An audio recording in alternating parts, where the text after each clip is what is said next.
இந்த அருமையான காலை வேலைக்காக நாங்கள் உமக்கு நன்றி செலுத்துகிறோம்.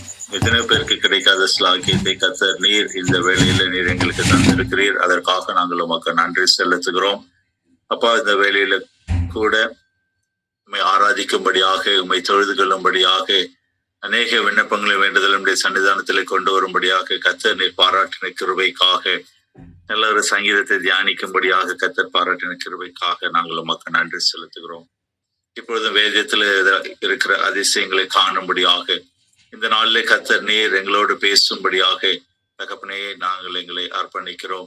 எங்களோடு நீங்க பேசுங்க. எங்கள் வாழ்க்கைக்குரிய இந்த நாளுக்குரிய மன்னாவை நீர் எங்களுக்கு தரும்படியாக நாங்கள் ஜெபிக்கிறோம். எங்களுடைய சிந்தைகளை ஒருமுனப்படுத்துங்க.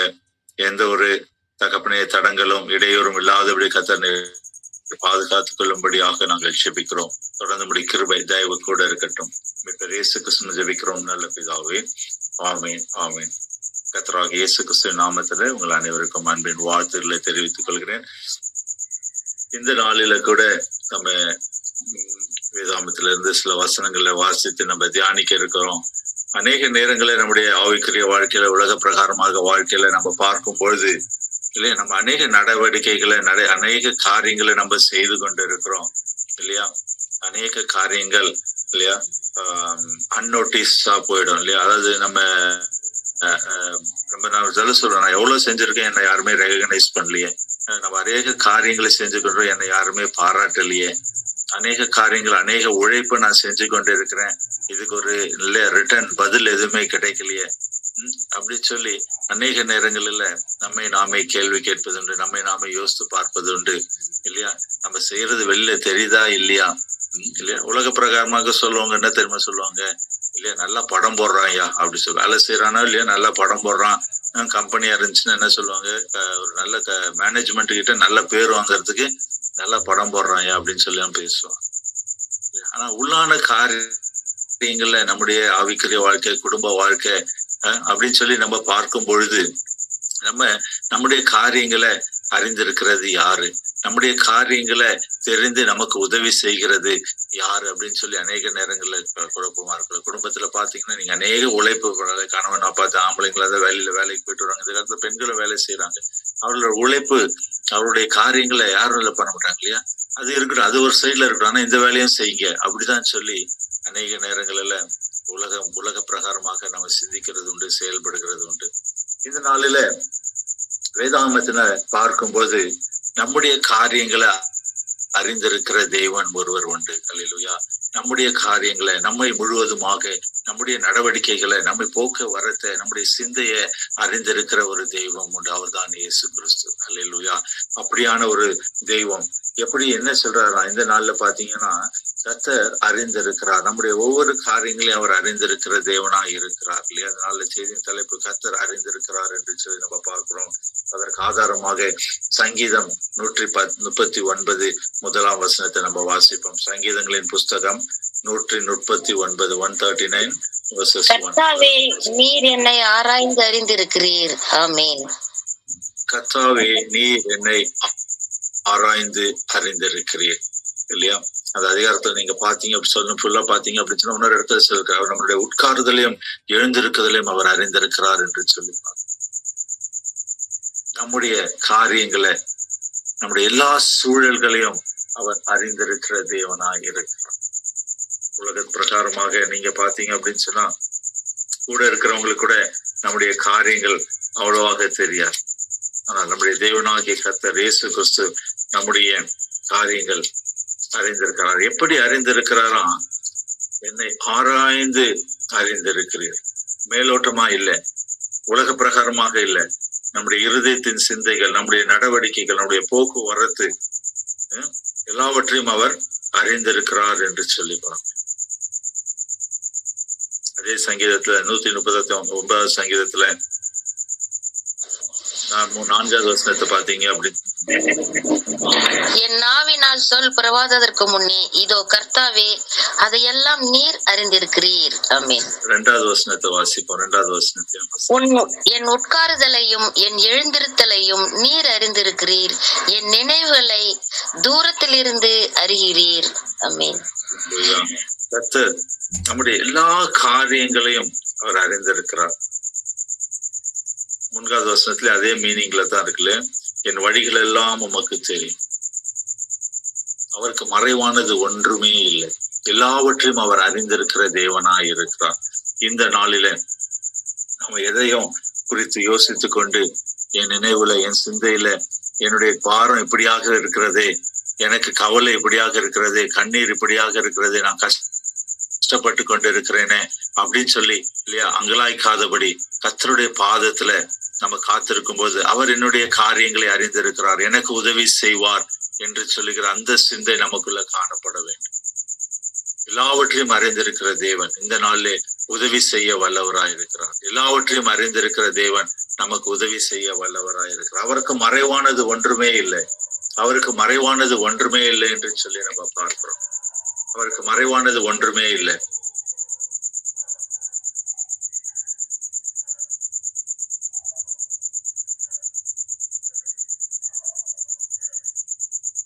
ஐயா மியூட் போட்டிருக்கேன்.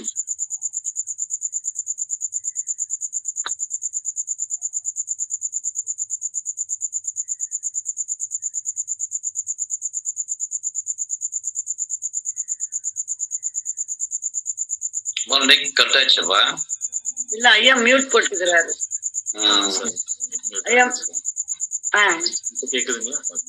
கேக்குதுங்க ஐயா. நம்ம பார்த்துட்டு இருந்தோம். முதல் 4 வருஷத்துல பார்க்கும்போது கர்த்தர் எல்லாவற்றையும் அறிந்திருக்கிறார் என்று சொல்லி நம்ம பார்க்கிறோம். எல்லாவற்றையும் அறிந்திருக்கிறார் என்று சொல்லி நம்ம பார்க்கிறோம் இல்லையா, நம்முடைய இருதயத்தின் காரியங்கள். அவருக்கு மறைவானது ஒன்றுமில்லை என்று சொல்லி பார்த்தோம். ஒருவேளை ஏதோ பாரத்தோடு, கவலையோடு, கண்ணீரோடு இன்று நாள் அவருடைய சன்னிதானத்திலே கூடி வந்திருப்போம் என்று சொன்னால், உலகத்தாருக்கு தெரியாது, நம்ம கூட இருக்கிறவங்களுக்கு தெரியாது. ஆனால் என் தெய்வம் இயேசு கிறிஸ்து அவர் எல்லாவற்றையும் அறிந்திருக்கிறவராய் இருக்கிறார். அவர் எல்லாவற்றையும் அறிந்திருக்கிற தேவனாய் இருக்கிறார். அவர் யாரையெல்லாம் அறிந்திருக்கிறார், எப்படிப்பட்ட மனிதர்களை அவர் அறிந்திருக்கிறார் என்று சொல்லி சில காரியங்களை நம்ம இந்த நாளில நம்ம தியானிக்க இருக்கிறோம் இல்லையா. ஆதியாகமம் புஸ்தகத்துல ஆபிரகாமை குறித்து ஒரு காரியத்தை நம்ம பார்க்கிறோம். ஆதியாகமம் 22ஆம் அதிகாரம் 12ஆம் வசனம் வாசிப்போம். ஆதியாகமம் புஸ்தகம் 22ஆம் அதிகாரம் 12ஆம் வசனம். அப்பொழுது அவர் பிள்ளையாண்டான் மேல் உன் கையை போடாதே, அவனுக்கு ஒன்றும் செய்யாதே. நீ அவனை உன் புத்திரன் என்றும் உன் ஏகசுதன் என்றும் பாராமல் எனக்காக ஒப்பு கொடுத்தபடியினால் நீ தேவனுக்கு பயப்படுகிறவன் என்று இப்பொழுது அறிந்திருக்கிறேன் என்றார். ஆமென். இந்த இடத்துல கர்த்தராகிய தெய்வம் ஆபிரகாமிடத்தை பார்த்து பேசுகிற ஒரு காரியம், அந்த சூழ்நிலை நமக்கு எல்லாருக்குமே தெரிந்தது இல்லையா. ஆபிரகாமுடைய வாழ்க்கையில குழந்தை பாக்கியம் இல்லாதபடி அவர் ரொம்ப நாளாக காத்திருந்தார். ஆனால் வாக்கு தத்துவம் கொடுக்கப்பட்டிருக்கு. கிட்டத்தட்ட 25 வருடங்கள் ஆகிவிட்டது. ஆனா நடுவுல சத்துவமானவன் இல்லையா இஸ்மவேல் என்று சொல்லி ஒரு சந்ததியை உண்டாக்கி விட்டான்.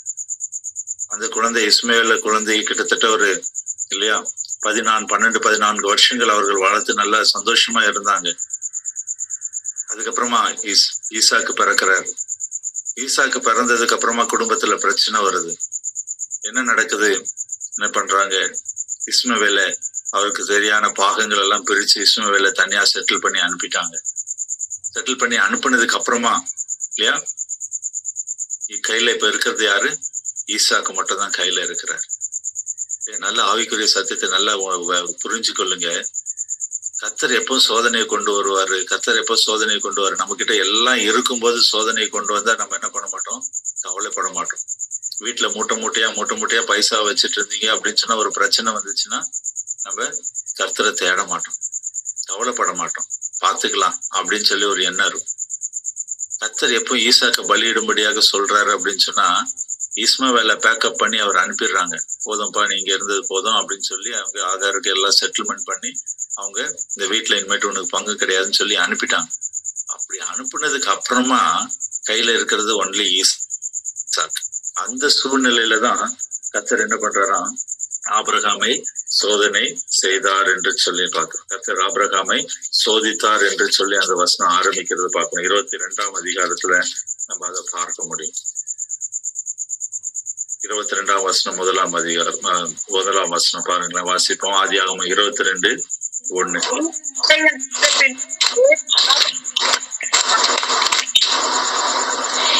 இந்த காரியம் நடந்த பின்பு தேவன் ஆபிரகாமை சோதித்தார்.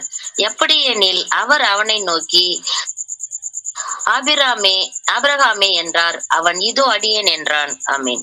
பாத்தீங்களா, இந்த காரியங்கள் நடந்தபோது, எந்த காரியங்கள் நடந்தபோது பாத்தீங்கன்னா, அதுக்கு முந்தின அதிகாரத்துல நீங்க பாத்தீங்க அப்படின்னு சொன்னா இஸ்மவேலை அனுப்புகிற காரியம் இல்லையா, அதெல்லாம். சோ இப்ப இருக்கிறது யாரு கையில? ஈசாக்கு மட்டும்தான். அப்ப சோதனை எப்படி ஒருபட்ட சோதனையில இருக்கு, ஆல்டர்னேட்டிவே கிடையாது. ஒருவேளை இஸ்மவேலும் கூட இருந்து அப்படி ஒரு சுச்சுவேஷன்ல கர்த்தர் பலியிடும்படி சொன்னா சரி, ஓகே, ஈசாக்கு இல்லைன்னா கூட நம்மளுக்கு சந்ததியா யாரு இருக்கா?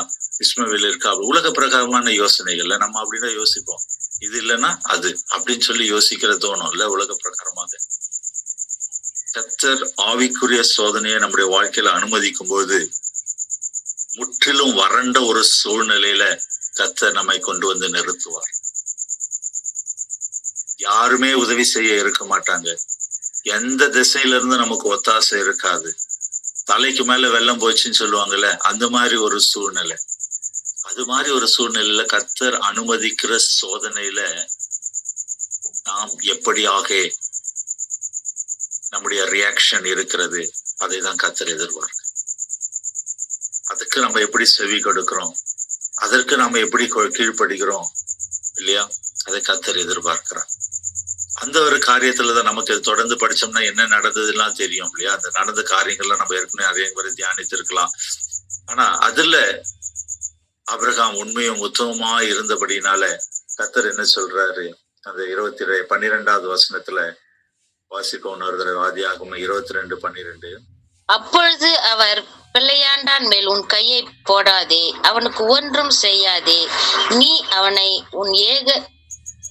உன் புத்திரன் என்றும் உன் ஏக சுதன் என்றும் பாராமல் எனக்காக ஒப்பு கொடுத்தபடியினால் நீ தேவனுக்கு பயப்படுகிறவன் என்று இப்பொழுது அறிந்திருக்கிறேன் என்றார். ஆமென். இந்த நாளில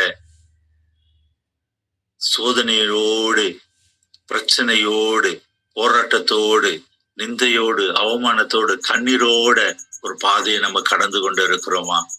அந்த சூழ்நிலையில கர்த்தருடைய வசனத்தை நம்ம உறுதியாய் பற்றி கொண்டு கர்த்தரோடு இருக்கிற உறவுல உறுதியாய் இருந்து நாம் அதுல ஜெயித்து காட்டுவோம். கர்த்தர் நம்முடைய இருதயங்களை அறிந்திருக்கிறார். கர்த்தருக்கு நம்ம உண்மையா பயப்படுகிறோம் என்பதை அறிந்திருக்கிறார். அவர் சொல்லுக்கு நம்ம கீழ்ப்படுகிறவர்கள் என்பதை அவர் அறிந்து கொள்ள முடியும். கர்த்தர் என்றால் அதை தான் நம்ம எதிர்பார்க்கிறோம். மலை போல ஒரு பிரச்சனை, போராட்டம் வரும்போது அதில் நிலைத்திருந்து கர்த்தருடைய வார்த்தைக்கு கீழ்ப்படுகிறோமா? கர்த்தருக்கு பயந்து செயல்படுகிறோமா? இல்ல வழி விலகி போகிறோமா? பின்மாற்றத்தை உலக பிரகாரமாக ஓடிவிடுகிறோமா? இல்லையா? இதனால இது போன்ற எந்த ஒரு பிரச்சனை, போராட்டம் நம்மை உறுத்தி கொண்டு இருக்கிறது என்பதை சிந்தித்து பார்க்க அழைக்கப்படுகிறோம்.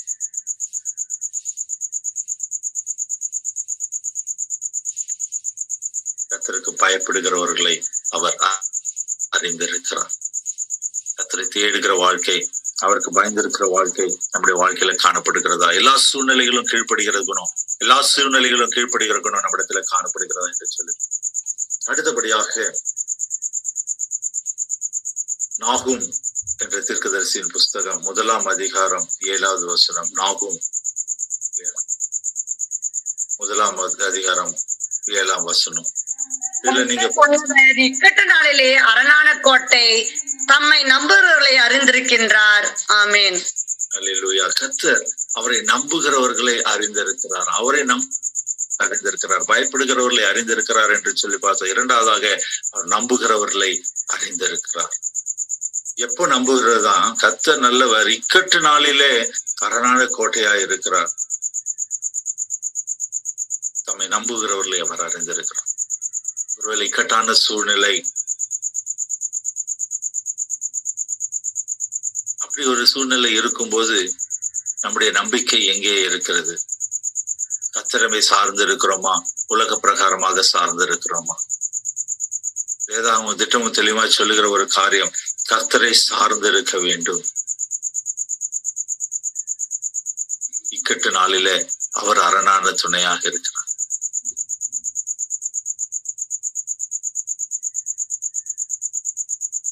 சாத்ராக், மேஷாக், ஆபேத்நேகோ இவருடைய வாழ்க்கையில அக்னி சுவாலையில எடுத்துட்டு போய் போட போறேன்னு சொல்லும் போது கர்த்தர் விடுவித்தாலும் சரி, விடுவிக்காமல் போனாலும் சரி, அந்த இக்கட்டு நாளில அவர் எனக்கு அரணான துணையா இருப்பார், அவர் என்னை விடுவிப்பார், அவர் என்னை பாதுகாப்பார் என்ற அந்த விசுவாசம், நம்பிக்கை அவர்களுக்குள்ள காணப்படும்.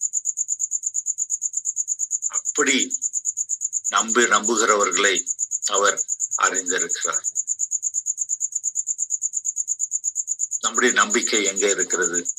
யார் மேல நம்முடைய நம்பிக்கை இருக்கிறது? நம்ம யாராவது ஒருத்தர் தெரியும் அப்படின்னு சொல்லி அவங்க மேல அவங்க கிட்ட போய் பேசினாதான் அவங்களுக்கு நம்ம பத்தி தெரியும்.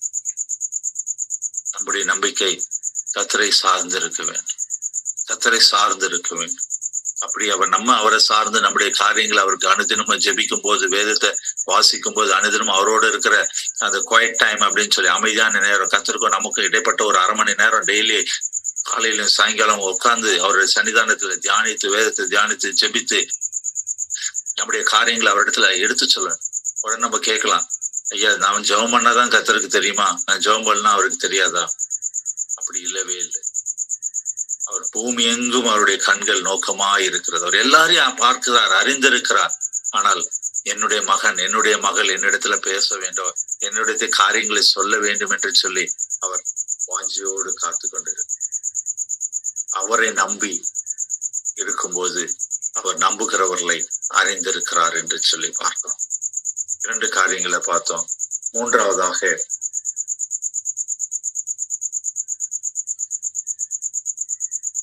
நீதிமான்களை அவர் அறிந்திருக்கிறார். சங்கீதம் 6வது வசனம், சங்கீதம் 1:6 வாசிப்போமா? சங்கீதம் 1:6. நீதிமான்களுடைய கர்த்தர் நீதிமான்களின் வழியை அறிந்திருக்கிறார், துன்மார்க்கரின் வழியோ அழியும். ஆமென். இந்த இடத்துல பாத்தீங்க அப்படின்னா நம்முடைய வாழ்க்கை எப்படியாக காணப்படுகிறது கர்த்தருடைய பார்வையிலே? நம்முடைய பார்வையில எல்லாம் நம்ம நீதிமான்கள் தான். ஏன்னா நம்ம எல்லாம் சுய நீதியை தேடுகிற மனிதர்கள் இல்லையா? இந்த உலகத்துல இருக்கிறவங்க எல்லாம் சுயநீதினா என்னன்னு தெரியும்னு சொல்லு, நான் செய்யறதெல்லாம் கரெக்ட், அதுதான் சுயநீதி. நம்மளே நாமே நம்ம நீதிமான தீர்த்து கொள்கிறது, அதான் சுயநீதி, செல்ஃப் ரைட்டியஸ்னஸ் அப்படி சொல்லுவாங்க. நம்ம எது பண்ணாலும் கரெக்ட், மற்றவங்க எல்லாம் தப்பு இல்லையா? அநேக குடும்பங்கள்ல பிரச்சனைகள், போராட்டம் வர்றதுக்கு காரணம் என்ன? கொஞ்சம் யோசித்து பாருங்க. ஒருவேளை கணவரோட, மனைவியோட, பிள்ளைகளோட சண்டை வருதா, கோபம் வருதா, எரிச்சல் வருதா? ஒரு நிமிஷம் யோசித்து பாருங்க. சுயநீதி இல்லையா? நான் சொல்றதுதான் ரைட்டு, நான் சொல்றதுதான் கேட்கணும் அப்படின்னு சொல்லி அந்த சுயநீதி நமக்குள்ள இருக்கிறதுனால, மற்றவர்களுடைய எண்ணங்களுக்கு மதிப்பளிக்காததுனால, மற்றவங்களுக்கு வாய்ப்பளிக்காததுனால, மற்றவர்களோடு கலந்து ஆலோசிக்காததுனாலதான் அநேக நேரங்கள்ல குழப்பங்கள், போராட்டங்கள் குடும்பத்துக்குள்ள சத்ருவானம் கொண்டு வந்து கொண்டே இருக்கு. ஒருவேளை நம்ம செய்கிற காரியம் உண்மையாக நல்லதாக இருக்கலாம், நீதியாக இருக்கலாம், நியாயமாக இருக்கலாம். ஆனால் விட்டு கொடுத்து மற்றவருடைய ஆலோசனையை நம்ம கேட்டு கலந்து ஆலோசித்து செய்யும் போது இல்லையா, அதுல கர்த்தர் பிரியப்படுகிறவராக இருக்கு. இந்த இடத்துல நம்ம பார்க்கிறோம், 3வது காரியமாக நீதிமான்களை கர்த்தர் அறிந்திருக்கிறார். துன்மார்க்கருடைய வழியோ அழியும். நம்முடைய வாழ்க்கை எப்படி நீதிமான கர்த்தருடைய பார்வையில் இல்லையா? சுயநீதி நம்ம உலக பார்வமா இல்லை அப்படின்னு நான் சொல்லிட்டேன். உலக பார்வையில எல்லாரும் நம்ம என்ன பண்ணுவோம்? பெருமை பாராட்டி கொள்வோம், நான் தான் கரெக்ட், நான் தான் கரெக்ட். அது இல்லை, நான் சொல்றது கர்த்தருடைய பார்வையில நாம் நீதிமான்களாய் காணப்படுகிறோமா, துன்மார்க்கராய் காணப்படுகிறோமா? கர்த்தரை பிரியப்படுத்துகிற விதமாக நம்முடைய வாழ்க்கை காணப்பட்டு கொண்டு இருக்கிறதா? கர்த்தரை பிரியப்படுத்துகிறதுனா என்றால் என்ன இல்லையா? நம்ம எல்லாருக்கும் தெரிஞ்சதுதான். சரியா? என்ன சொல்லி பார்ப்போமா? இல்ல பைபிள் வாசிக்கணும், ஜெபம் பண்ணணும், அன்பு செலுத்தணும், மன்னிக்கணும், பிறருக்கு உதவி செய்யணும், நம்மை நேசிக்கிறது போல பிறரை நேசிக்கணும், சுவிசேஷத்தை பிரசங்கிக்கணும் இல்லையா? உதவி செய்ய வேண்டும். இதெல்லாம் நமக்கு தெரிஞ்சதுதான்.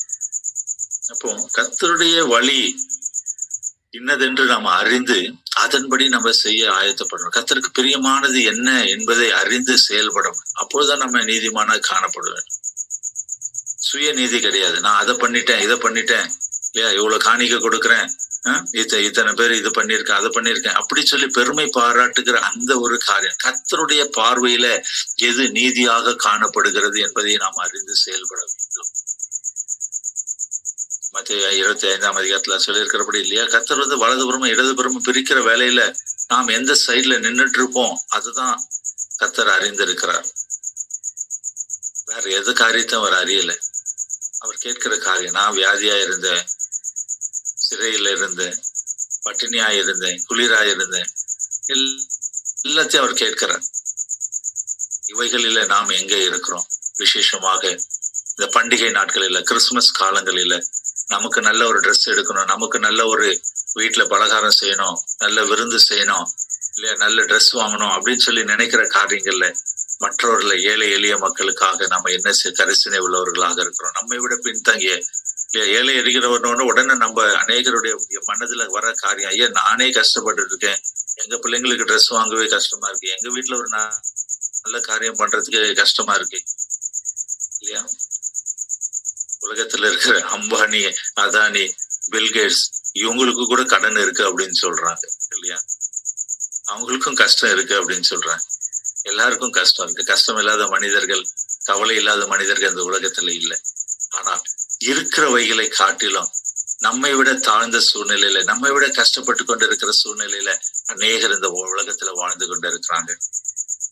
அவர்களுக்கு நாம் என்ன காரியங்களை செய்து கொண்டிருக்கிறோம், என்ன உதவிகளை செய்து கொண்டிருக்கிறோம், அவர்கள் மேல என்ன கரிசனை இருக்கிறது, இயேசு கிறிஸ்து காட்டி சென்ற அந்த அன்பு நம்மகிட்ட இருந்து வெளிப்படுகிறதா, அவர்களுக்கு நம்ம என்ன உதவி செய்து கொண்டு இருக்கிறோம்? இவைகள் தான் கர்த்தருடைய பார்வையில நீதியாய் காணப்படுகிறது. நீதிமான்களை அவர் அறிந்திருக்கிறார் என்று சொல்லி பார்க்கிறோம். நீதிமான்களை கர்த்தர் அறிந்திருக்கிறார். தன்னை போல பிறனை நேசி என்று சொல்லி வேதாமது. நம்மை போல பிறனை நேசிக்கணும். எனக்கு நல்ல இது வேணும் அப்படின்னு சொன்னா அது போல இல்லாதவங்களுக்கு நம்ம என்ன முன்னெடுப்பு செஞ்சிருக்கிறோம்? யாராவது ஒருத்தருக்கு உதவி செஞ்சிருக்கிறோமா?